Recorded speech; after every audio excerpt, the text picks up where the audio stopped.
kita harus menunggu sampai masalah itu benar-benar terjadi baru kita bergerak? Atau bisakah kita mengenali tanda-tandanya lebih dulu, jauh sebelum dampaknya membesar?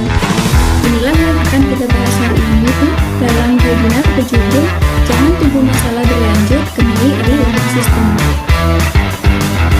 Terutama untuk perkebunan yang lokasi kebunnya itu berada di wilayah pelosok dengan segala tantangan jarak, akses, dan keterbatasan pengawasan yang menyertainya. Kita akan mengulas bersama risiko-risiko apa saja yang sering tidak terdeteksi sejak dini, apa dampaknya jika dibiarkan, dan yang paling penting bagaimana langkah konkret membangun sistem peringatan dini yang bisa diterapkan, meski dengan keterbatasan infrastruktur di lapangan.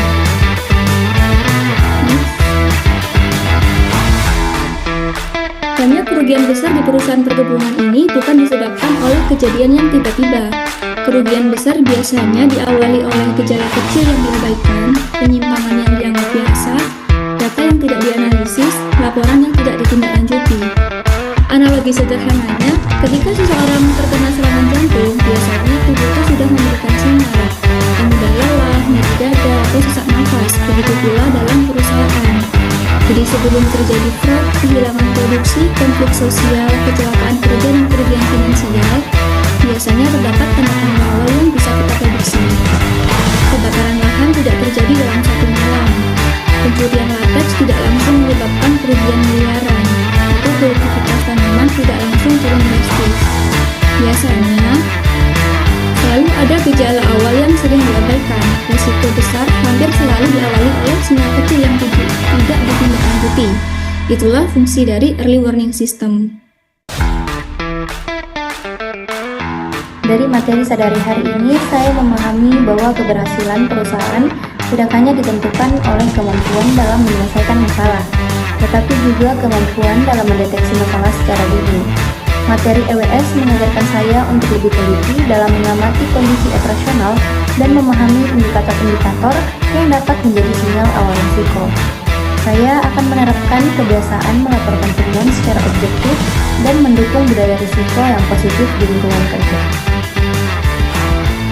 Melalui materi sadari tentang Early Warning System atau EWS, saya memahami bahwa setiap risiko besar biasanya diawali oleh tanda-tanda yang kecil yang seringkali diabaikan. Saya belajar pentingnya mengenali gejala awal seperti penurunan produktivitas, kerusakan fasilitas, maupun potensi kecelakaan kerja agar dapat segera dilakukan tindakan pencegahan. Nah, di samping itu, materi ini juga menambah kesadaran saya untuk lebih peduli terhadap kondisi di lingkungan kerja dan segera melaporkan setiap penyimpangan yang ada di tempat kerja. Kedepannya juga saya akan lebih aktif melakukan pengamatan dan memberikan informasi secara cepat agar risiko dapat segera diminimalkan sebelum berkembang menjadi masalah yang lebih besar.